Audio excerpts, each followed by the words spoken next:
Hi guys, it's me again, Miss Branch Johnson from Wake Tech Community College. I'm going to demonstrate for you today elevated haircut. I'm going to explain the haircut as I go along so you can get a better understanding of what an elevated haircut um, is, and you'll also have a visual on it. The first thing I want to do to start off this demonstration, I told you before in a video that a favorite quote of mine was, how you practice is how you play.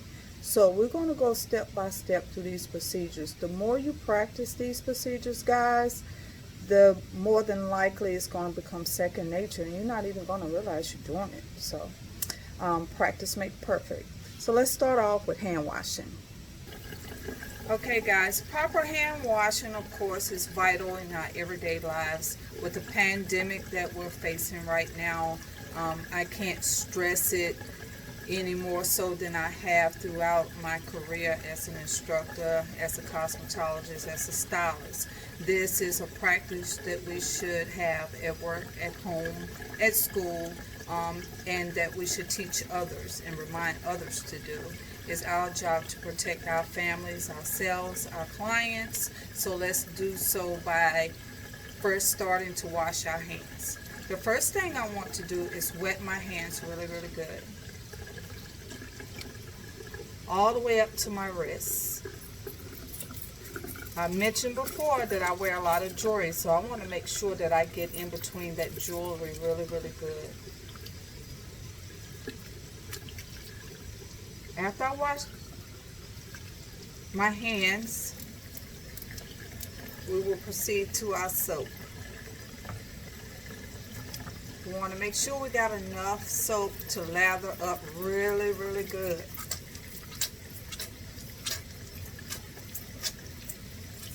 The back of the hands, and guys, this should last about 20 seconds for proper hand washing. We're going to get our wrists really, really good. I'm going to get in between those bracelets. Even though I'm going to show you later a safety precaution that I take upon myself to do as far as my jewelry is concerned to protect my clients. The back of our hands. Interlock our fingers really, really good to get in between that. Individual fingers. And if you wear nails the way I do, you want to make sure that you get underneath those nails really, really good also.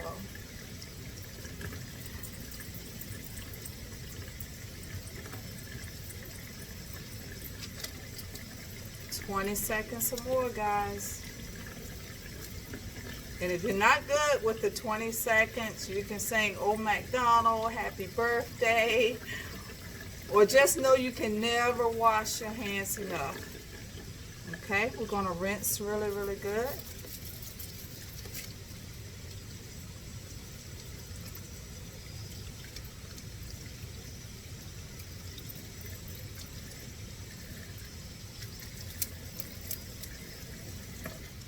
Guys, if you don't have a designated hand washing station at home, school, or work, I suggest you just pretty much just create one. This will ensure that you have all your proper hand washing tools available. Sometimes we might go in a place and they may not have paper towels, or even at home. So if you designate an area, you're going to more than likely have everything you need for proper hand washing at that area. Okay. All right. Upon drying my hands really, really good with a disposable towel, I'm going to actually dispose of the towel. And then I'm going to proceed with the disinfecting of my station. Okay guys, now we're here at my station, and I just want to show you my basic setup. These are my universal supplies. I have my decontaminated container already mixed with my 32 ounces of water to my 2 ounces of Barbicide for my final disinfectant of my implements. I have my water bottle, my hand sanitizer, first aid kit, and over on this side I have my contaminated container. This is where I'm going to store my items in between clients after I've used them. That way I won't make a mistake of mixing the two up. I always try to put one on one end and one on the other end. Contaminated, decontaminated. Also here I have my EPA registered disinfectant to clean my station. I have my citrus, and I have my Barbicide wipes. My citrus is what I use at the start of my day. Citrus instructions require that you spray really good down your station, and you allow it to sit for 3 minutes. Upon the 3 minutes, you just wipe it dry. It must stay moist throughout the 3 minutes, guys. My Barbicide wipes is what I tend to use a little bit more in between my clients when I don't have time to actually let my citrus sit for 3 minutes. But your Barbicide wipes also has to remain wet for 2 minutes according to manufacturer's instructions. Regardless of what EPA registered disinfectant you use, or what your state allows you to use, always read your manufacturer's instructions, okay guys, and govern yourself accordingly. Okay, let's start cleaning. Here we have our citrus spray that I'm going to use at the start of my day. I am going to put on my glove because the manufacturer's instructions for the citrus require that you wear a glove. Now I'm going to take my citrus spray and I'm going to completely spray down my work area really good. Remember guys, it has to sit on here wet for 3 minutes to be cleaned properly.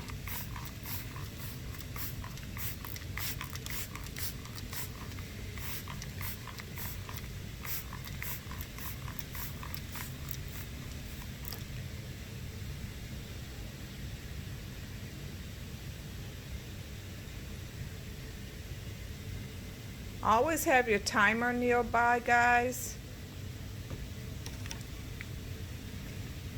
Unless you want to just guess the 3 minutes, use your timer. Set your timer 3 minutes, and upon that 3 minutes, you can go ahead and wipe your station down.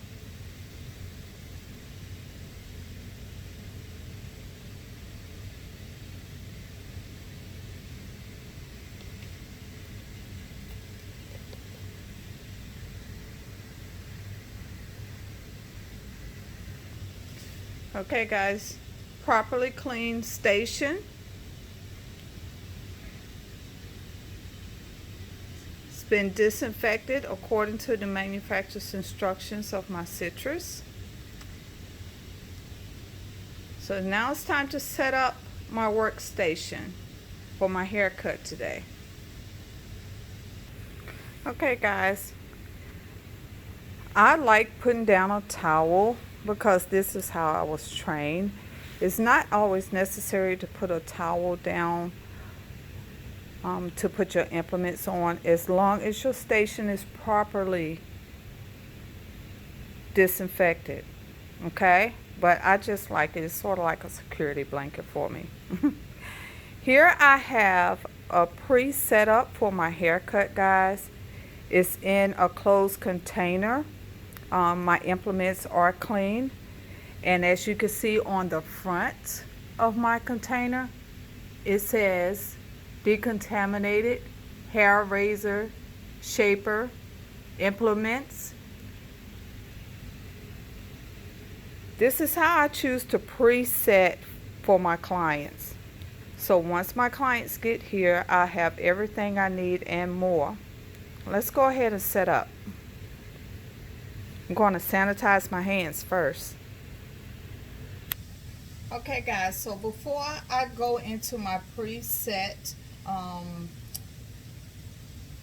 decontaminated kit to get prepared for my service and my client, I'm going to sanitize my hands.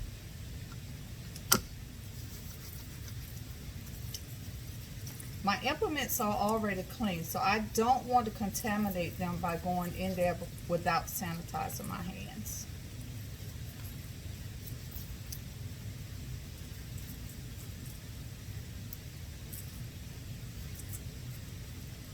Okay.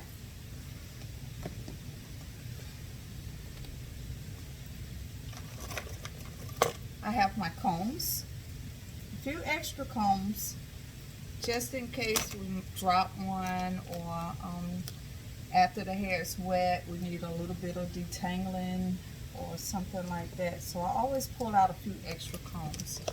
I have my clips. That's to section my mannequin's hair. My shears, my razors. And I also got like a spare pair of shears just in case. Neck strip and an extra towel. I'm not quite sure which one I'm going to use. Both of them are sufficient for a haircut, so I packed them both in my preset container for my haircut in case I need one or the other. And that is for my draping. I also have some extra razors. My round brush for the style after my haircut. I have my blow dryer preset. And I also have my nylon cape.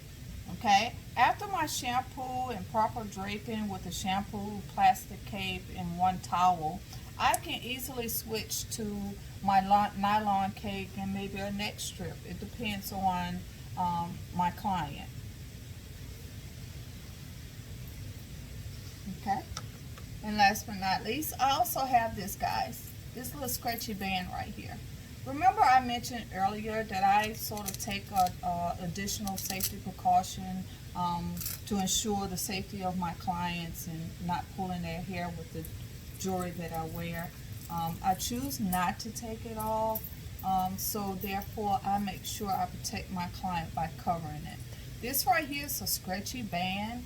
It keeps my wrist flexible. It's not aggravating to me or anything, but it basically covers my bracelets so that I won't pull my client's hair during the shampoo, or they won't have to listen to them jingle, you know. It's just courtesy, guys, and it's protecting your clients. And just basically just wrap that over.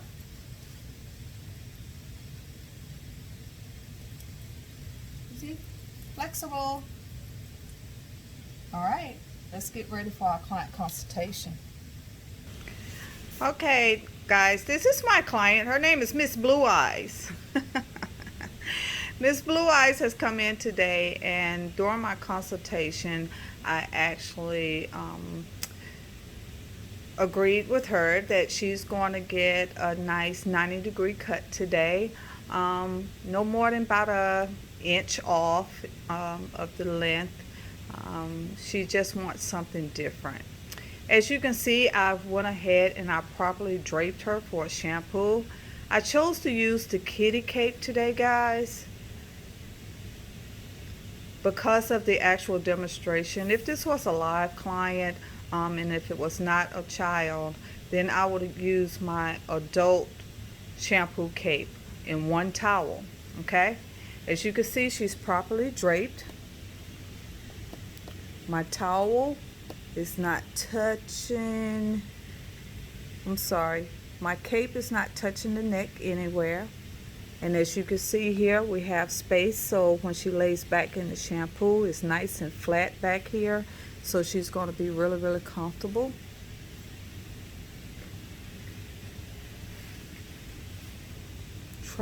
Proper drape is vital, guys. You don't want that cape touching the skin anywhere. Okay? And we're going to do a basic shampoo on her and a conditioner. And then we're going to come back and we're going to put her into sections and prepare her for her haircut.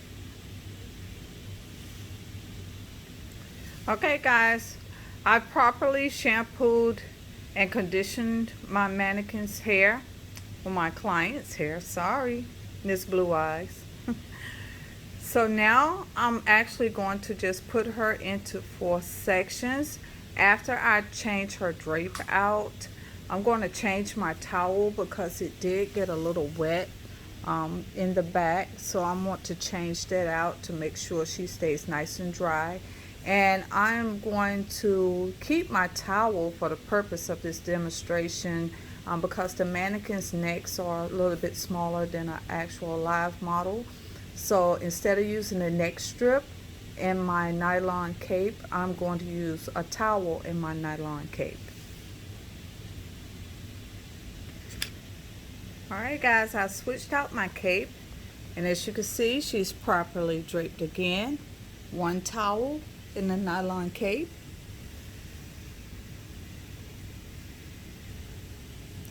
So let's go ahead and start our sections. Okay guys, let's go ahead and do our 4 sections. I'm going to towel glide a little bit to get some of that excess water off the hair. I'm going to use my wide tooth comb and I'm going to detangle the hair.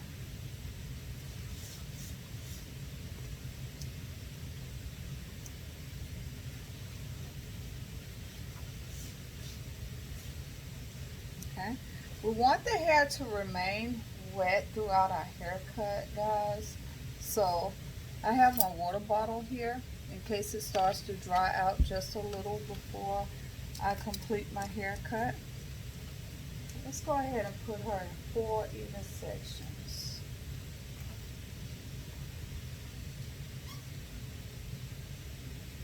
I'm sorry that I didn't mention or didn't let you see that I did sanitize my hands before I started touching her hair. Sanitation is very, very vital, guys. It really is.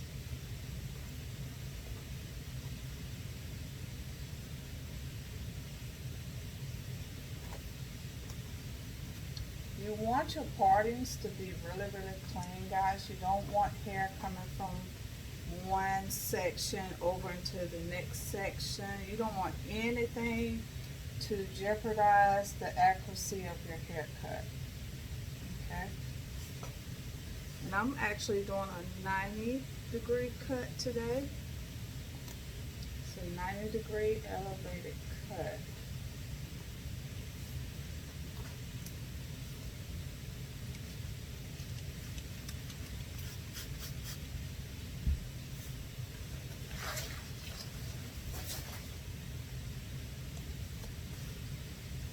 And just for the record, guys, just know that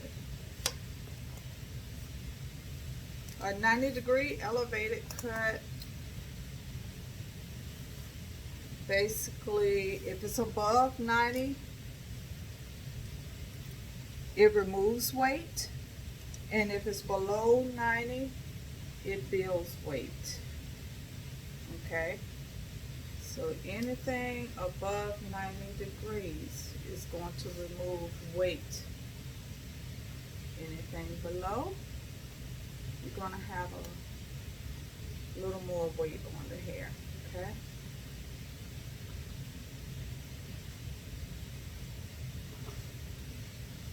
I'm going to secure the sections that I'm not using right now up in my clips because I don't want to risk cutting and cut some hair from another section that I didn't mean to cut. I'm going to work my 2 back sections first. from one side to the other, and I'll show you a close-up in a second. But I do leave the ends of that hair out because I start in those sections working first.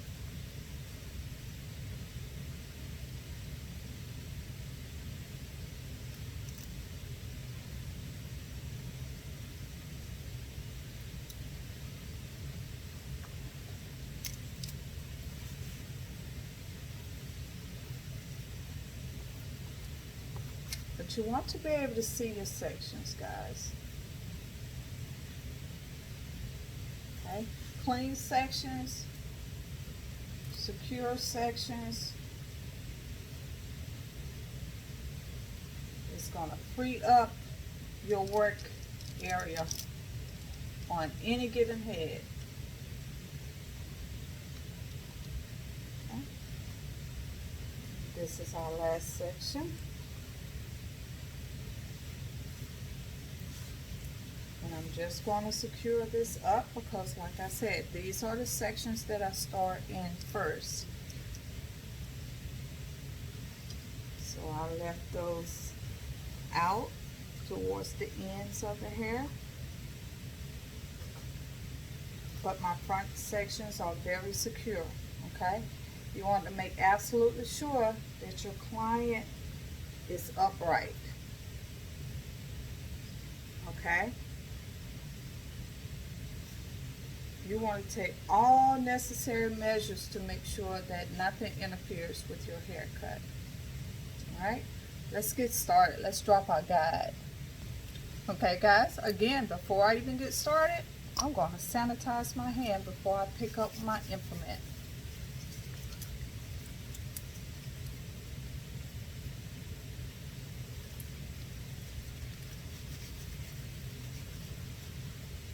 Okay. What I'm going to do now is just drop a guide. Guys, you want to make sure that your subsections are not too wide, but you don't want them so thin that it throws off your cut as well. Okay, nice clean subsections. And I'm only going to drop my guide across the back, guys. Some, depending on the haircut, actually drop the guide up above the ears, around the front hairline. It's no wrong way of doing it, okay? It's your preference, and it's the desired haircut that your client wants. Everybody basically has their style of cutting.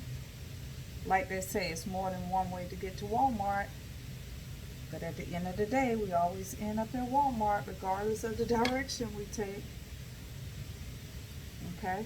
Because I'm working both back sections, I want to make sure that what I take down on my right side is also what I take down on my left side.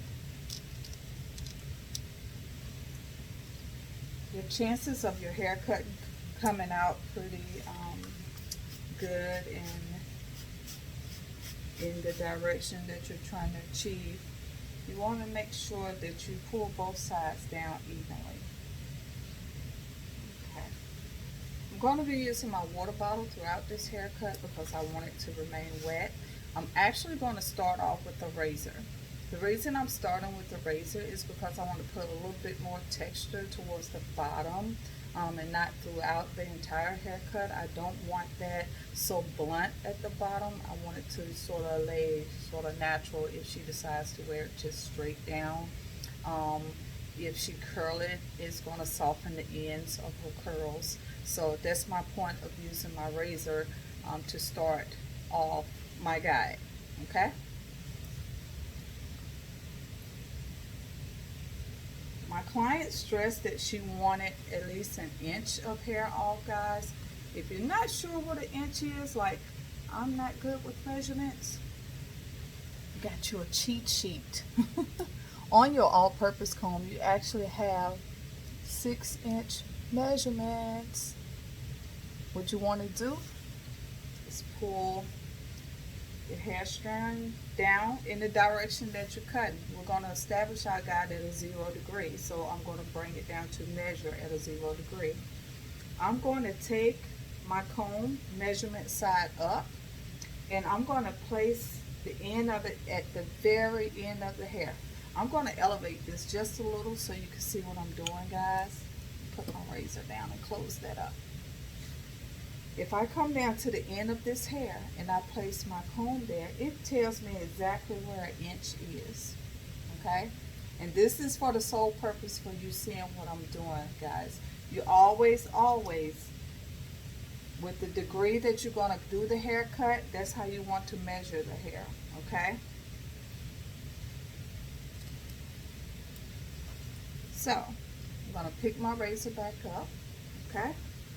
I have my comb in my hand, my all-purpose comb. That helps me flow through the hair a little bit more freely. I'm going to bring this down 0 degree, and I'm going to establish my guide cutting razor over top of my fingers, okay? I'm going to place that razor there in the hair, and I'm just going to pull through, okay? Make absolutely sure, guys, before you start your haircut, if it has a razor in it, dispose of it and start fresh with a new razor. Anytime you're cutting with a razor, you don't want to have to actually get in the hair and sew it. What you want to be able to do is just freely flow through the hair after you put just a little bit of pressure on your razor, okay?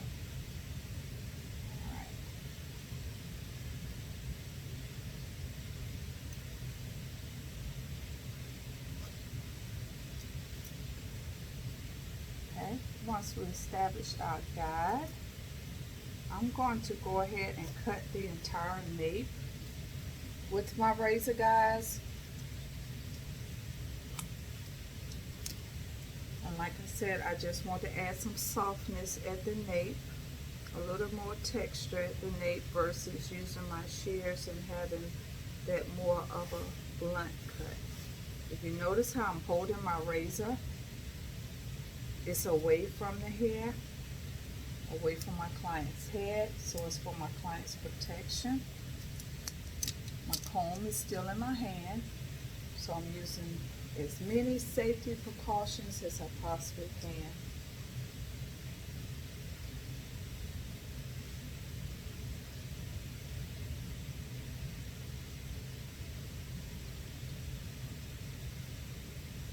Bring your hair down even on both sides.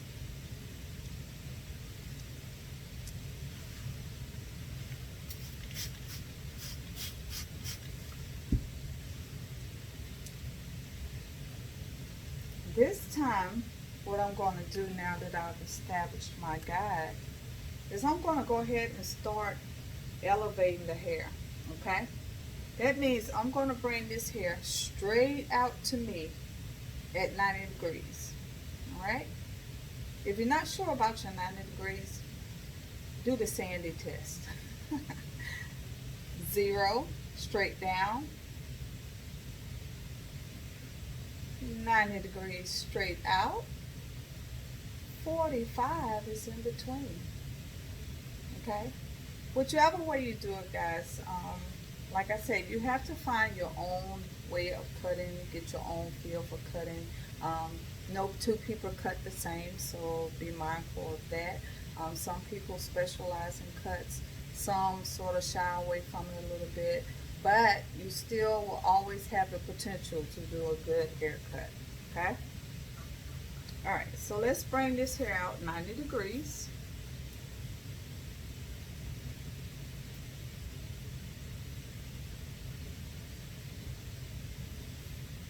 And according to my guide, once it starts to fall, that's where I'm going to cut.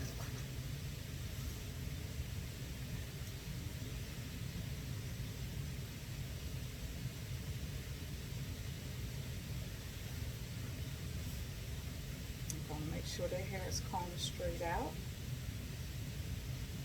And I'm just using a razor for the nape, guys.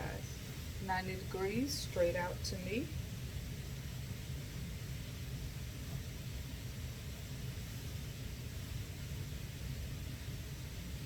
Take a little bit of what I just cut, put it with what I want to cut. So now I have my guide underneath as well as on the opposite side of this hair, 90 degrees.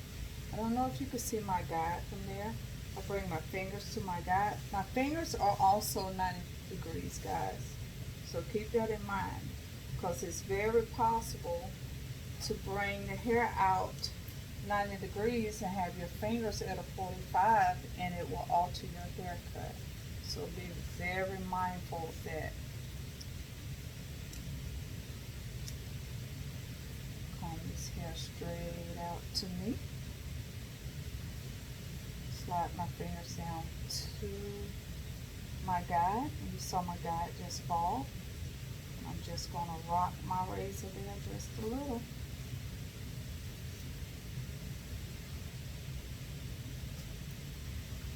Of course, with our mannequins, we have to do a lot of turning the head versus when we have a live model and we can actually sit them in the chair and we can rotate the chair around, guys. Try to get in the habit of using everything so that you will find yourself working smart and not hard, okay? Place your implements to the dominant side of you. Let your chair work for you instead of you walking around the chair. Make sure you got a secure mat to stand on and things like that. You want to protect yourself the way you protect your clients, guys. Okay?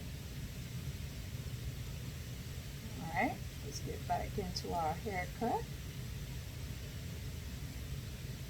90 degrees out to me. And I'm going to place that razor in there. Slide that off.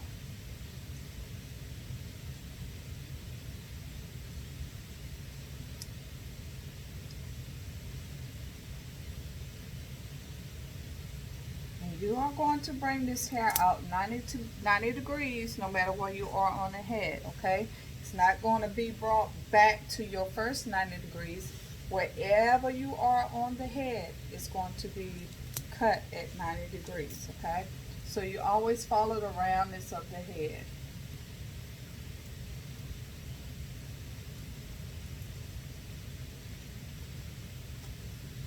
Alrighty.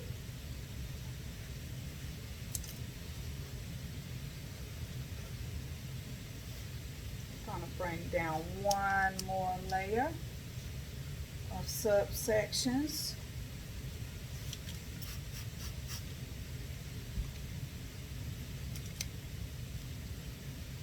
You notice I'm not really parting my subsections too wide, okay? I don't want this section to be no longer than to where my second knuckle is, okay? Because you know it's a safety precaution. We never cut past our second knuckle. So I don't want my subsections to be no wider than up to my second knuckle.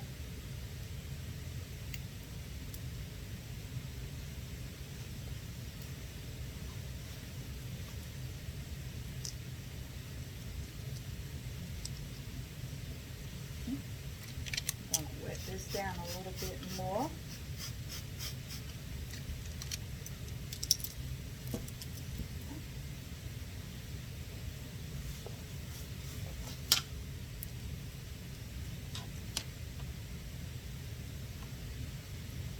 Okay.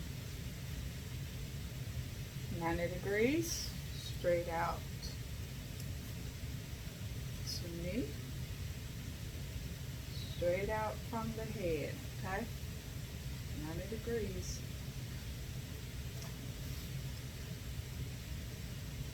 A little bit of what I just cut, put it with what I need to cut. And guys, at this point, we're right above the occipital bone. So, as I pull this hair out, you see how that first layer is falling? We should never try to hold the entire cut section in between our fingers, okay? We only want to bring the hair up to that second knuckle. Never cut past your second knuckle, all right? So you can comb the hair out, but always use the previously cut hair that you cut before this actual present subsection, okay? Let that serve as your guide.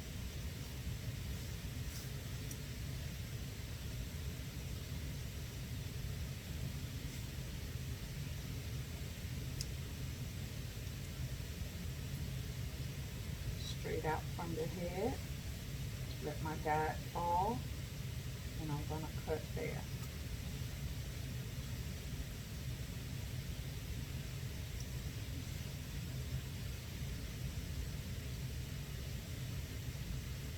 And when I'm doing my vertical parts, guys,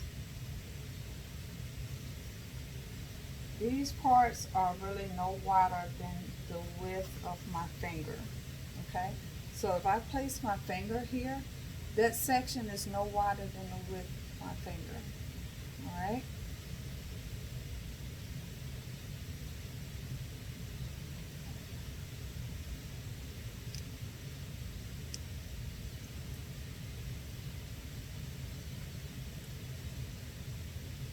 Degrees.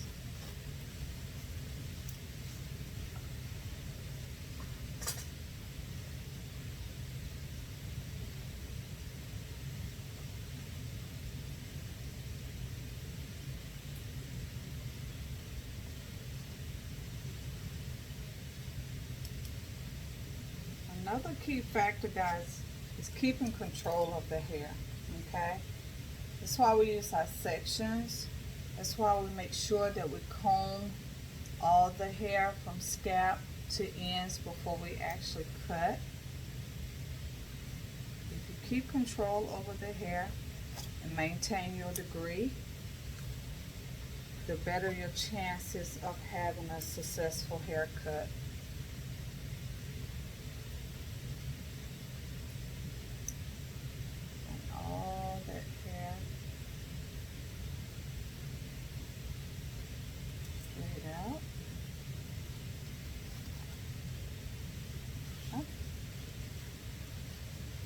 Alright guys, so we've completed our nape with our razor. So now we're going to switch to our shears. Okay, safety precaution for our shears.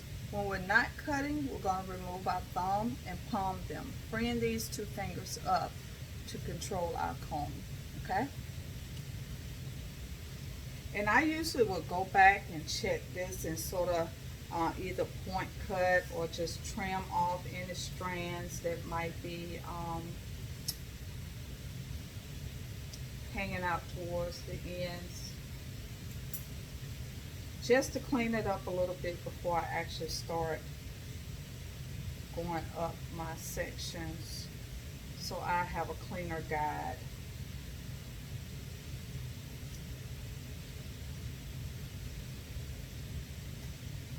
Notice with my razor I cut above my fingers.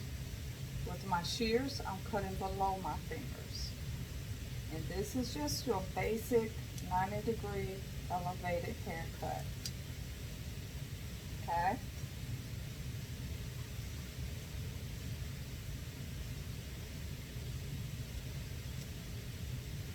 I will give you some advice on hair cutting.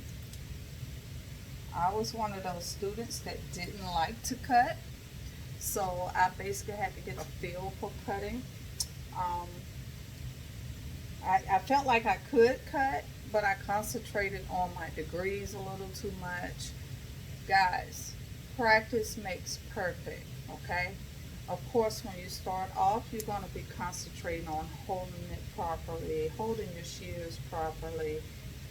Once that becomes second nature, work on your speed. You're never in competition with anyone but yourself, okay? So there's no such thing as I've got all the haircuts I ever need in life. Practice makes perfect, okay? The more you practice, the more accurate your haircuts are, the more sufficient you are, and the less time you actually take for haircuts, okay? A lot of people that didn't cut hair a lot actually have nice signature cuts. You know, it's just their signatures. It's something they basically created on their own, okay? So keep at it, all right? It's always better to have it and not need it than to need it and not have it.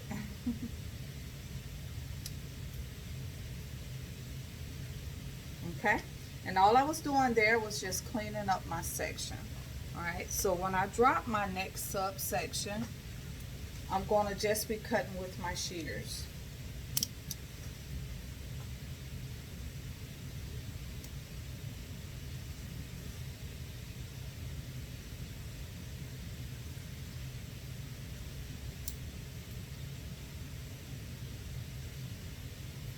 Though I'm leaving the ends of these sections out, I'm still making sure they somewhat secure, not hanging in my client's face, in her eyes, and that she's still comfortable.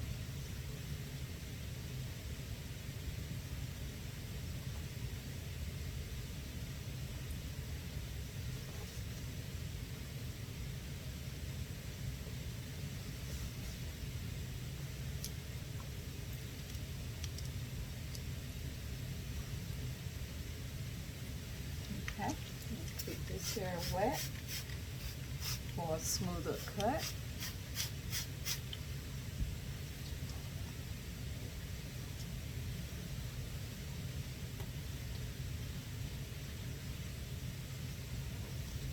A question from one of my students was, does it matter if you start cutting it in the center versus left or right?